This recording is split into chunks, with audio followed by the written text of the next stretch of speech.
دوستو، خانہ کعبہ کو اس دنیا میں رہنے والا کوئی بھی انسان آج نہ جانتا ہو یہ تو بالکل ناممکن ہے، کیونکہ عرب کے مشہور شہر مکہ میں موجود خانہ کعبہ ہی وہ جگہ ہے کہ جو اسلام دھرم میں سب سے زیادہ پوتر یعنی سب سے زیادہ مقدس مانی جاتی ہے۔ سال میں ایک بار دنیا بھر کے لاکھوں مسلمان حج کرنے کے ارادے سے اس خانہ کعبہ کی زیارت کرنے تو جاتے ہی ہیں، ساتھ ہی ساتھ حج کے مہینے کے علاوہ بھی پورے سال میں کوئی ایک ایسا دن نہیں گزرتا ہے کہ جس دن خانہ کعبہ میں ہزاروں کی تعداد میں مسلمان موجود نہ ہوں، یعنی ہمیشہ ہی اس کا طواف کرنے کے لیے اور اسے دیکھنے کے لیے ہزاروں لوگوں کی بھیڑ جمع رہتی ہے۔ کعبہ شریف کو شانتی کا آئیڈل مانا جاتا ہے۔ آپ کو جان کر شاید حیرانی ہوگی کہ کعبہ شریف ہی دنیا کی وہ اکلوتی ایک ایسی جگہ ہے کہ جہاں پر بے وجہ تو دور بلکہ اگر آپ کی کسی سے جنگ بھی چل رہی ہے پھر بھی آپ کو کعبہ شریف کے اندر ہتھیار اٹھانے کی اجازت نہیں ہے۔ لیکن دوستو، آج کی اس ویڈیو میں ہم آپ کو 1979 یعنی 1979 کے ایک ایسے حادثے کے بارے میں بتائیں گے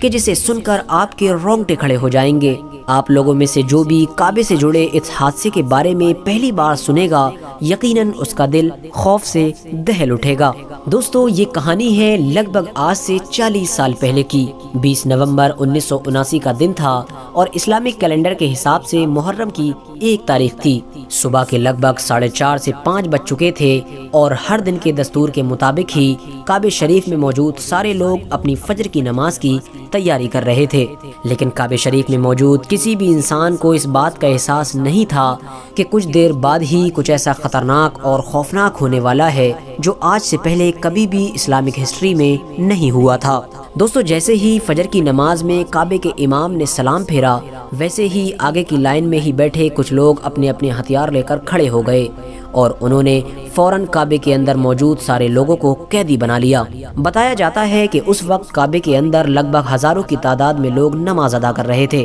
اور ان سارے ہی لوگوں کو ہتھیار کے بل پر قیدی بنا لیا گیا تھا۔ ہتھیار کے دم پر ہزاروں بے گناہ لوگوں کو قیدی بنانے والے اس گروپ کا جو لیڈر تھا اس کا نام جہیمن العتیبی تھا۔ جہیمن العتیبی نام کے اس ماسٹر نے سب سے پہلے کعبے کے امام سے مائک چھینا اور اس مائک میں بولنا شروع کر دیا۔ جہیمن العتیبی نے کعبے کے اندر موجود لوگوں سے کہا کہ اے لوگو، ہم سبھی جانتے ہیں کہ قیامت بالکل قریب ہے اور آج ہم ایسے دور میں جی رہے ہیں کہ جب ظلم اور ناانصافی کا بول بالا ہے، اور ہمارے نبی کے فرمان کے مطابق قیامت سے پہلے ایسے ناانصافی اور ظلم کے دور میں اللہ کا ایک نیک بندہ پیدا ہوگا جسے ہم سب حضرت امام مہدی کے نام سے جانتے ہیں۔ حضرت امام مہدی پوری دنیا میں امن پھیلائیں گے اور اس ناانصافی اور ظلم کے دور کو ختم کریں گے، اور خوش قسمتی ہے ہم سب کے لیے کہ حضرت امام مہدی آ چکے ہیں اور وہ ہم لوگوں کے بیچ میں ہی موجود ہیں۔ اس کے بعد جہیمن العتیبی نے ایک دوسرے بندے کو مائک پر بلایا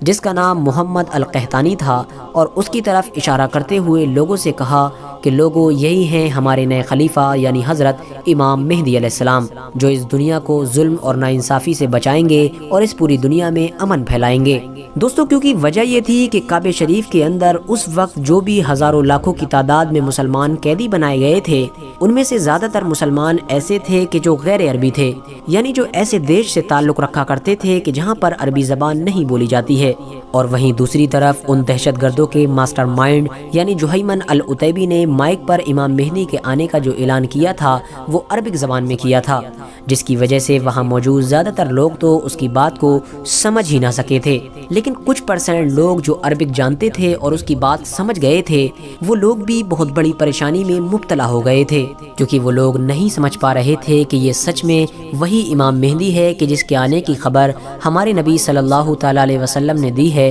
یا پھر یہ کوئی مکار، جھوٹا اور فریبی انسان ہے۔ بہت سارے لوگوں نے اس پریشانی کی وجہ سے باہر بھاگنے کی بھی کوشش کی، لیکن وہ سارے لوگ ناکامیاب ہوئے، کیونکہ باہر جانے والے سبھی راستوں کو زنجیروں سے لاک کر دیا گیا تھا اور سبھی دروازوں پر بندوق لیے ہوئے بندوں کو کھڑا کر دیا گیا تھا۔ دوستو، محمد القحطانی یعنی جو اپنے آپ کو امام مہدی بتا رہا تھا وہ جہیمن العتیبی کا رشتے میں بہنوئی تھا، یعنی وہی جہیمن العتیبی جو اس پورے حملے کا ماسٹر مائنڈ تھا۔ بتایا جاتا ہے کہ جہیمن العتیبی یعنی جس نے اس پورے حملے کی پلاننگ کی تھی وہ نجد کے ایک قبیلے بدو سے تعلق رکھا کرتا تھا۔ اس کا خاندان بھی عرب میں ایک طاقتور اور بھاری بھرکم خاندان مانا جاتا تھا اس کی وجہ یہ تھی کہ کسی دور میں اس کے دادا ابن سعود کے بڑے قریبی رہے تھے۔ اتنا ہی نہیں، جہیمن العتیبی نام کا یہ انسان ایک عالم دین بھی تھا۔ 1978 میں سعودی گورنمنٹ کے خلاف بغاوت کرنے کے جرم میں اسے جیل میں بھیج دیا گیا تھا، اور جیل میں ہی اس کی ملاقات محمد القحطانی نام کے اس انسان سے ہوئی تھی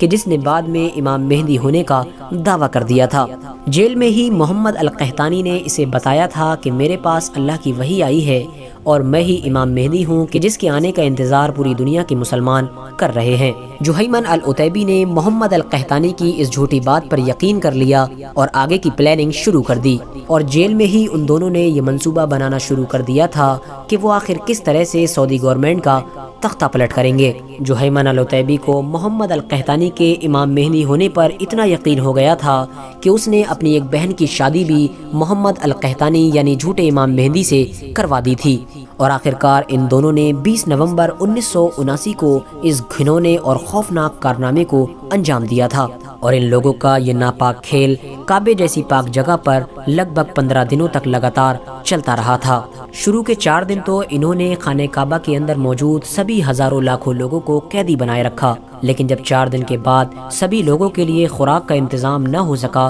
تو ان لوگوں نے آدھے لوگوں کو مسجد حرام سے باہر جانے کی اجازت دے دی، اور بچے ہوئے آدھے لوگ ہی ان کے قیدی بنے رہے۔ اس بات کی خبر جب اس وقت کے سعودی کنگ تک پہنچی تو ان کے ہوش اڑ گئے۔ پوری شاہی فیملی پر ان کی حکومت جانے کا خطرہ منڈرانے لگا تھا۔ ہتھیاروں کے بل پر پورے کعبے کو اپنے کنٹرول میں لینے والے یہ دہشت گرد لوگ مائک میں سعودی گورنمنٹ سے یہ مانگ کر رہے تھے کہ سعودی گورنمنٹ سب سے پہلے سبھی یورپین کنٹریز کو تیل بھیجنا بند کر دے اور سارے یورپین دیشوں سے اپنے تعلقات بالکل ختم کر دے۔ ساتھ ہی ساتھ سعودی عربیہ سے ان سارے قانونوں کو بھی ختم کر دیا جائے جو سارے قانون یورپین کنٹریز کو دیکھ کر بنائے گئے ہیں، اور پھر سے سعودی عربیہ میں وہ سارے اسلامی قانون لاگو کیے جائیں جو ایک اسلامی حکومت میں لاگو ہونا چاہیے۔ اس کے علاوہ ان لوگوں نے سعودی گورنمنٹ سے ٹی وی کو بھی پورے طور پر بین کرنے کی مانگ کی تھی۔ یہ اتہاس کے وہ خوفناک 15 دن تھے کہ جب خانہ کعبہ کا طواف بند کر دیا گیا تھا، مسجد میں کسی کو جانے کی اجازت بھی نہیں تھی۔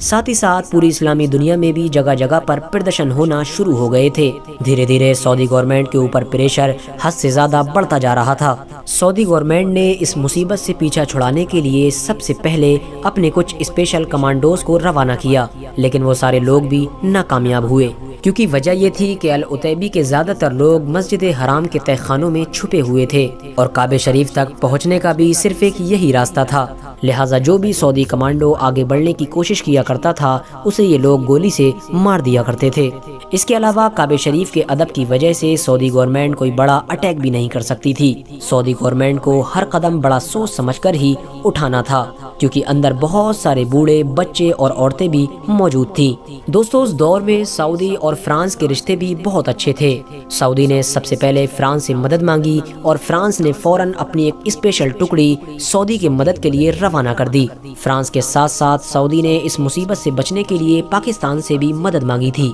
لہٰذا پاکستان سے بھی کعبہ شریف کا قبضہ چھڑانے کے لیے ایک اسپیشل فورس روانہ کی گئی تھی۔ فرانس کی اس اسپیشل فورس نے العتیبی کے لوگوں سے ٹکر تو بہت لی، لیکن کیونکہ غیر مسلم کو کعبے کے اندر داخل ہونے کی اجازت نہیں تھی، اسی لیے وہ لوگ قبضہ چھڑانے میں کامیاب نہ ہو سکے، اور آخرکار 4 دسمبر کو سعودی عربیہ کے اسپیشل کمانڈوز پاکستان آرمی کی مدد سے اس بغاوت کو کچلنے میں کامیاب ہو گئے تھے۔ بتایا جاتا ہے کہ پاکستانی آرمی نے مسجد حرام کے تمام تہہ خانوں میں پانی چھوڑ دیا تھا، اور ان پانی میں بجلی کے تاروں کو ڈال دیا گیا تھا تاکہ تہہ خانوں میں چھپے ہوئے سارے دہشت گرد باہر آ جائیں۔ اتنا ہی نہیں، بہت سارے ٹائروں کو بھی جلایا گیا تھا جس کے دھوئیں کو تہہ خانے میں چھپے ہوئے لوگ برداشت نہ کر سکے، اور آخرکار پریشان ہو کر وہ سارے دہشت گرد باہر نکلنے پر مجبور ہو گئے تھے۔ باہر نکلتے ہی ان سب کو گرفتار کر لیا گیا تھا، اور پھر کچھ دن کے بعد ہی سب کے سامنے ان سب کے سر کو قلم کر دیا گیا تھا، یعنی ان کی گردن کو اڑا دیا گیا تھا، تاکہ فیوچر میں دوبارہ کوئی بھی انسان خانہ کعبہ میں ایسا قدم اٹھانے سے پہلے 100 بار سوچے۔ لگ بھگ 15 دن چلے اس آپریشن میں ان دہشت گردوں کے علاوہ بھی سینکڑوں بے گناہ لوگ ایسے تھے کہ جو اپنی جان گنوا بیٹھے تھے۔ محمد القحطانی نام کا وہ جھوٹا شخص جو اپنے آپ کو امام مہدی بتا رہا تھا، وہ بھی اس آپریشن میں مارا گیا تھا۔ فی الحال دوستو آج کی اپنی ویڈیو کو ہم یہیں پر ختم کرتے ہیں۔ ویڈیو پسند آنے پر نہ صرف ویڈیو کو لائک کریں بلکہ اپنے فرینڈز کے ساتھ بھی ضرور شیئر کریں، اور اسی طرح کی نالجیبل اور ہسٹوریکل ویڈیوز ہمیشہ دیکھنے کے لیے ہمارے چینل کو سبسکرائب کر کے ساتھ ہی میں بیل آئیکن کو بھی پریس کر دیں۔